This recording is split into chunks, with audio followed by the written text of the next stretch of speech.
So marami po akong tanong, Secretary Dizon. I have a lot of questions, no? But let me begin with yung mga flood control visits po ninyo, no? Nakarami ho kayo and susubaybayan po namin yan. In fact, may mga ilang lugar medyo nagalit nga kayo, kagalit-galit naman po talaga. May natuklasan po ba kayo na maayos na flood control? Meron naman o wala? Meron po. Meron. Meron po. Can you tell us ano yung mga lugar na puntahan mo na problemado at ano yung lugar na puntahan mo na maayos naman, no? Without prejudice to your continuing investigation? Po. Unang-una po, no, yung unang nakita ko mismo personally ay yung binisita po mismo ng ating Pangulo sa Claveria sa Cagayan Valley. Alam niyo po, ito po ay 500 million pesos na proyekto. Ito po ay hindi lamang flood control, kung hindi ito po ay joint project with the National Irrigation Administration sa pamumuno po ni Admin Eddie Guillen. Alam niyo po, nung nakita ko po ito, I could not help myself but inform the President that the President has to see it himself. Kasi po talaga, hindi lang po siya na pagkakita mo pa lang, alam mong epektibo siya. Pero yun pong mismong mga tao doon, yung mga magsasaka lalo na, nung natapos po ito last year, no, itong proyektong to, dahil simula po ito noong 2023, natapos po ng 2024. No, tinanong ko po yung mga magsasaka doon. At ang sabi po nila, bago po dumating itong proyektong ito, no, it is a series of water impounding projects, no, mga dam po, no, may malaking dam, may dalawang maliit, tatlo po sila, no, upstream puntang downstream.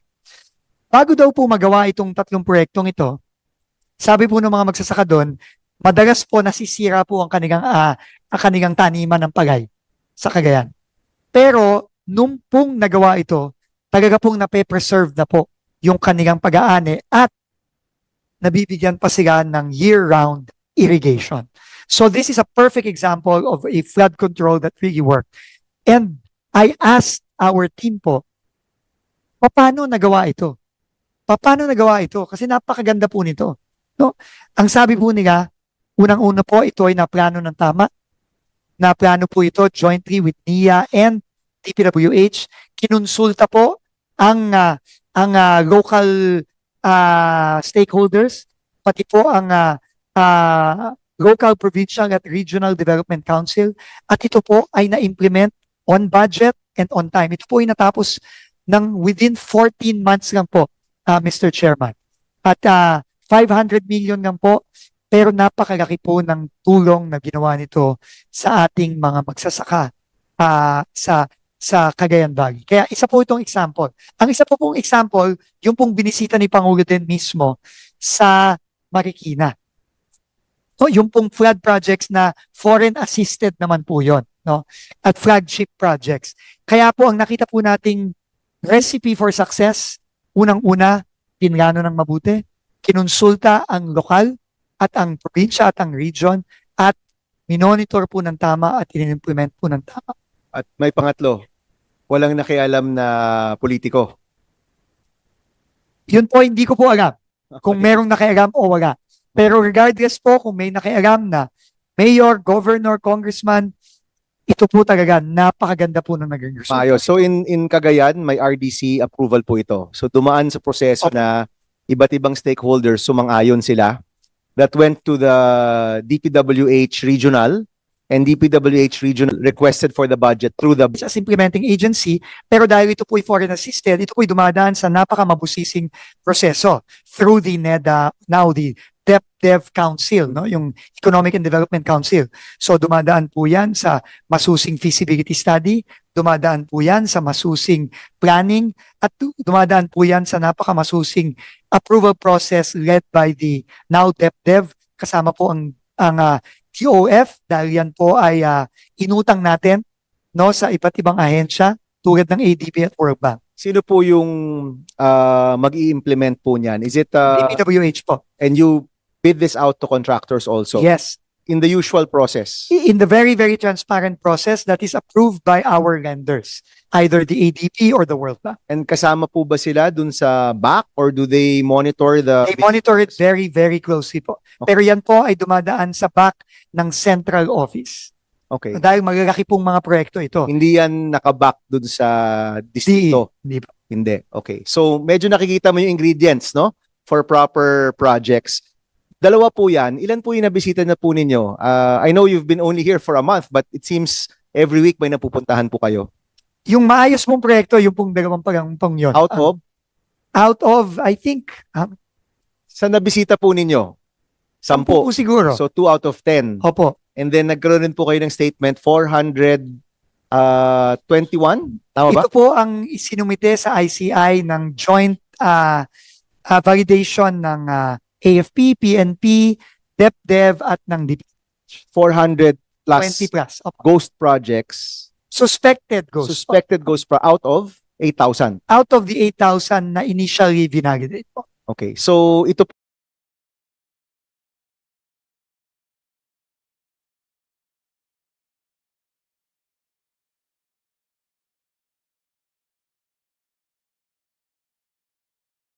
sabay-sabay nag-validate ang AFP, ang iba't ibang partner organizations. Siguro pinuntahan nila yung mga lugar nung wala hong nakita, sinabi, suspected po ito na ghost project. Yung 421 po na yon, pag in-add ninyo yung cost, kung magkano ho yun, magkano po aabutin yung 421? Malaki-laki po yan, no? Iba-iba ho ang cost, no? Yes. Let me get back to the committee po, Mr. Chairman, on an estimate of that. No, we will submit it Okay. to the committee. So, initially, my initial findings, so you will validate if indeed it is a ghost project. Ano po yung next step ninyo, Secretary? Kapag na-validate nga na ghost project po ito. Assuming po ito, bayad na, no? Completed na po ang sa records ninyo. So, meaning, hindi na to pwedeng mahabol, in short. So, completed sa records ninyo, wala kayong nakita, this is most likely a ghost project. What is your next step? Opo. Ayon na rin po sa magiging struktura at sistema ng ICI dahil sila po ang talagang nag-iimbestiga na ngayon nitong mga proyektong to. Kami po ay support sa kanila. Unang-una po, i-validate ng ICI sa tulong na rin ng iba't ibang ahensya. Pag na-validate na po ito po ay magsisimula na ang, o in parallel po, gagawin ang case build-up. Lahat po ng dokumento ay nasumiti na namin sa ICI. At yan po ay mag-build up na po ng kaso. Yan po ay anywhere between 1 to 2 weeks. After po ng case build-up, yan po ay i-ready na po for filing or referral with the Office of the Ombudsman. So, roughly, ang sinabi po ng ICI dyan, ang timetable po dyan ay 3 to 4 weeks. So, na ginagawa in parallel. Tama po, Secretary, kapag civilian, DOJ, kapag official, elected or appointed ombudsman, kapag inahabol yung pera, pwede sa PCC. Correct, no? Hindi po. Actually po, kapag po merong ebidensya na, no, na ng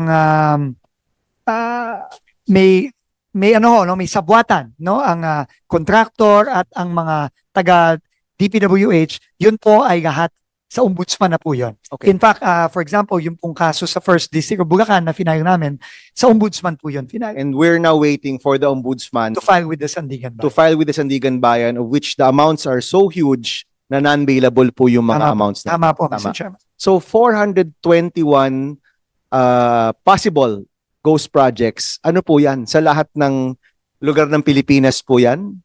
I'm guessing it's Iba't ibang lugar po. all provinces po. Iba't ibang lugar po at Multiple provinces. ano na rin po, ang date po ng sinabi ng ICI ay yung sa initial na 8,000 na binalidate is 2018 to 2024. Yun po ang sinabi ng ICI sa kanilang presentation. Okay, and because completed na po ito sa records ninyo, kapag nakita ninyong wala, that's already evidence na ghost po ito. Tama po. So roughly, nakikita ho natin may 400 plus. Sa inyo pong mga napuntahan, 80% ng pinuntahan po ninyo may problema.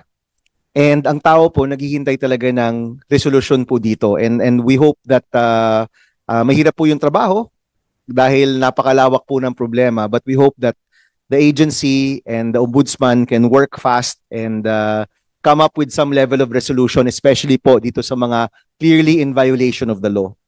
Okay, let's go to the PCC, Sec, no? So ito na pag-uusapan naman natin. In fact, nagme-message tayo about this.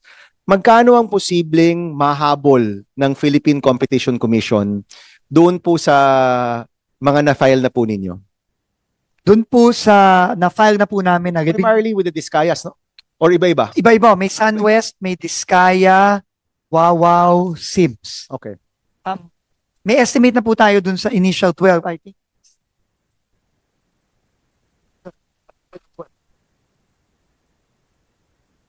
2.5 billion po, dun pa lang po sa labing-dalawang proyektong yan. Okay, 2.5 billion just for 12 projects or just for 12 cases? And multiple projects per case? Just for 12 projects. Just for 12 projects? 2.5 Opo. billion na yung posibleng makuha? 12 projects po. Okay, so, well, kung 421 po yan, eh talagang hundreds of billions yung pwede nyo pong ma-recover. No? Kasi Sec, mahalaga tong parte ng proseso tsaka ng hinahanap ng tao. No? Hindi lang na makulong yung kasangkot pero mabalik rin yung pera. So this is a way for us to get that money back. Correct po, no? Absolutely po, Mr. Chairman. If the PCC rules on this, ano po yan? Isi-sheriff po yung assets ng mga nakasakdal. Tama po? Tama po. And the sheriff can get properties, vehicles, bank accounts. Iba-iba po yan, no? Pwede pong kunin para makuha itong perang ito. Tama po, Mr. Chairman. Okay. And I don't recall in the law, but yung nakuhang pera ng PCC, is it remitted to the National Treasury or it stays with the Competition Commission? Pagkakaalam ko po ay babalik po ito sa Treasury. Okay. So we do want to see this as soon as possible. At papaalala ko lang po, preponderance of evidence lang po yung bar ng PCC, hindi beyond reasonable doubt. So kaya po talaga nilang umaksyon ng mabilis, no? Okay, let me go to classrooms. Ilan na po ang nagawang classroom ng DPWH for 2025? At ilan po yung projected na magagawa po ninyo for 2025? Mr. Chairman, let me just get the information. For Oh. 2025 po, ang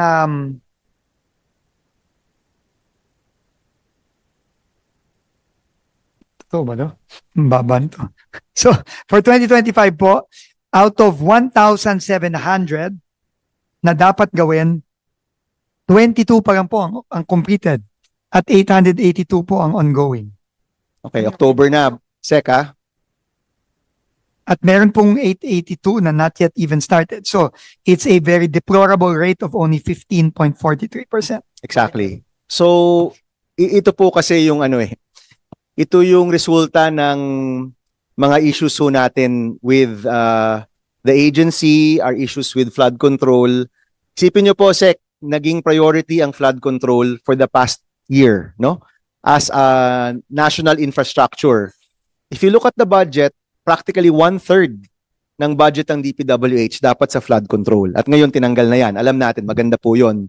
But when you look at our classrooms, 22 completed for 2025 is not even, you can't even explain that, di ba? Hindi mo yun, even just saying it, sumasakit po yung puso ko na 22 lang po yung nagawang classroom. Ang current classroom backlog ho natin ay 146,000. By 2028, if we continue at this rate, aabot ho tayo ng 200,000. No?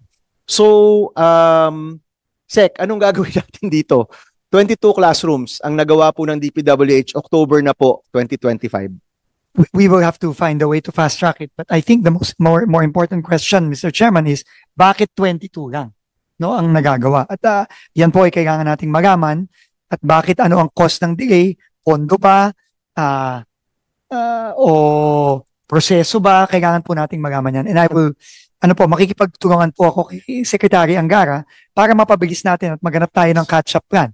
Kasi po, hindi lang po October, it's magno-November na po, magpapasko na po. Kailangan po talaga mabilisan po ito. Opo. So we currently have a classroom acceleration bill, Secretary Vince. This has been certified as one of the urgent bills.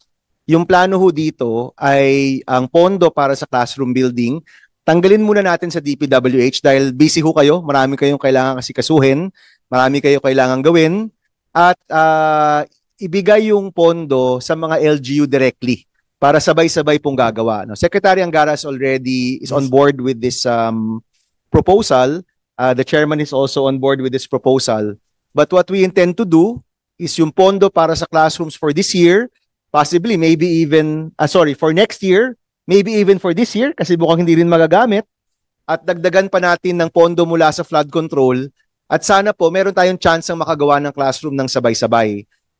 Secretary Vince, do we have, may we solicit your opinion or support for this measure? We are in full support of this measure, especially now na dalawa pa lang po nagagawa ng departamento ngayong taon, kailangan po talaga natin ng tulong. No? At hindi lang po mga partnerships with LGU. Tingin ko po, nag-usap na rin po kami ni Secretary Sani Angara tungkol dito. Tingin ko po kailangan mag-aggressive PPP din po tayo. Yes. Para mapagawa natin ng mas mabilis. Kasi po, at this rate, it's virtually impossible po na magawa lang po ng DPWH itong kailangan nating mga classrooms. Yes, so mag-PPP po ang DepEd, but that will happen in the middle of next year kasi may proseso po yung PPP.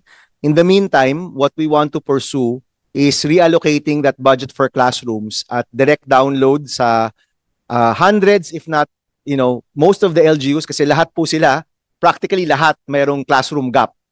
And we enjoin everyone to build at the same time. Then yung mga NGOs na matagal nang may track record, gaya ng Chinese Chamber, pwede rin silang bigyan ng suporta para makagawa sa mga GIDA areas o yung geographically isolated areas. Yun po yung mga one classroom. Now, Sec, babanggitin ko rin, we've been working on this bill for months.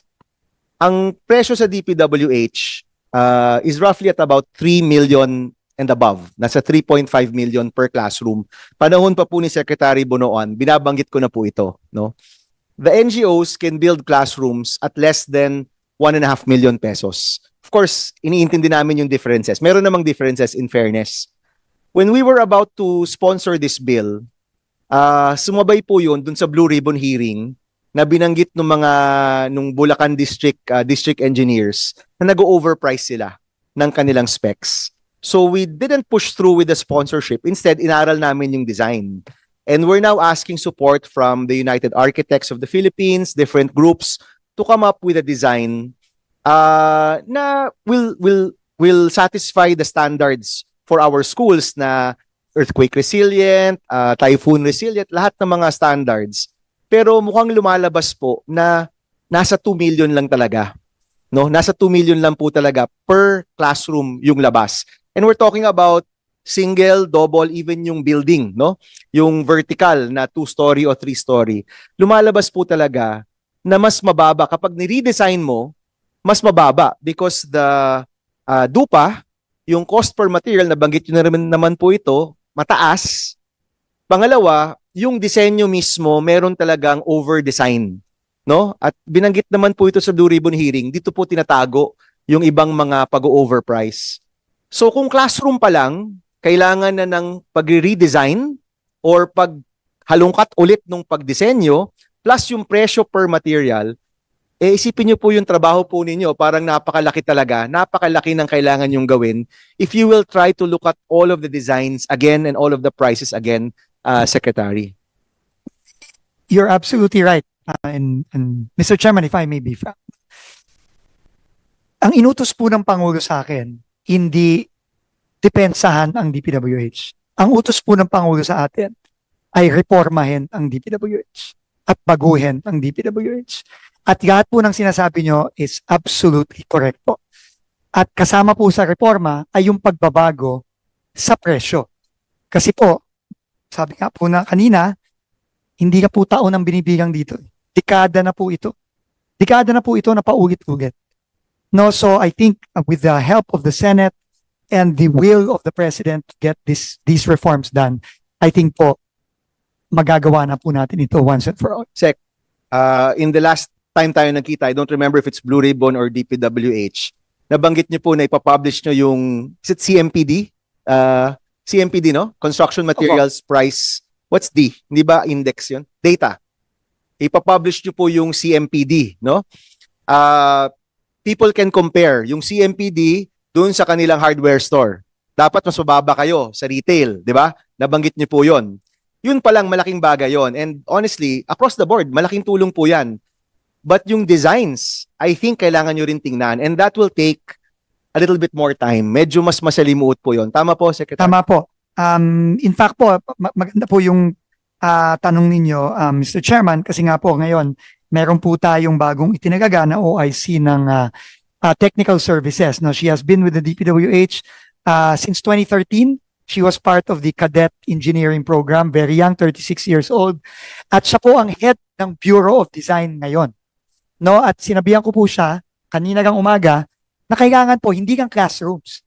Pati, kasi nakikita din po natin sa iba pang mga proyekto, sa mga public buildings, sa mga kalye, sa asphalting, sa iba pa pong mga sa bridges, no? Nakikita din po natin yon. So kailangan po talagang repasuhin at humingi ng tulong sa private sector para po talagang hindi lang mapababa ang cost, kundi itama ang design, gawing mas resilient, pero at the same time, wag namang over-design na sinasadya para lang magnakaw.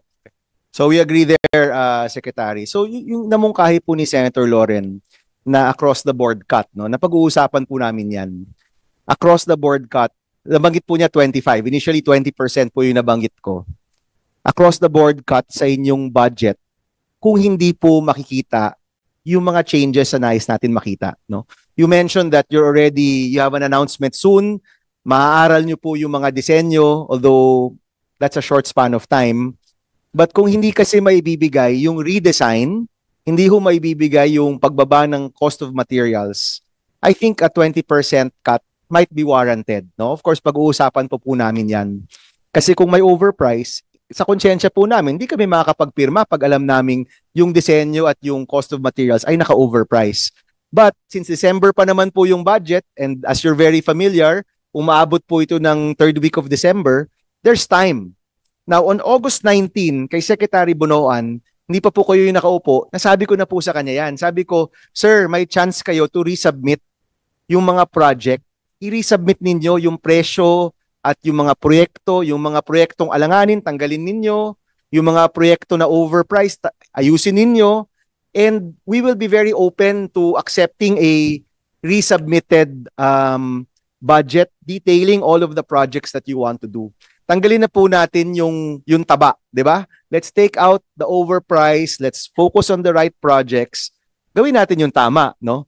And alam ko po, hindi madali yun, but we have time. Now, kung hindi ho yan matatapos, I will support the 20% cut on the budget just to make sure na wala yung tabang yan, no? Yung ginagamit para sa parking, para sa mga terms nga to, bago sa akin, parking, sagasa, kung ano-ano pa, matanggal natin yan. 'Di ba? Mga ganyan. Tanggalin natin yan. Let's go for the real price of these projects dahil yun po yung nararapat sa taong bayan. No? Sec, any comment there? Opo. We fully support the efforts of the Senate po to do that, Mr. Chairman.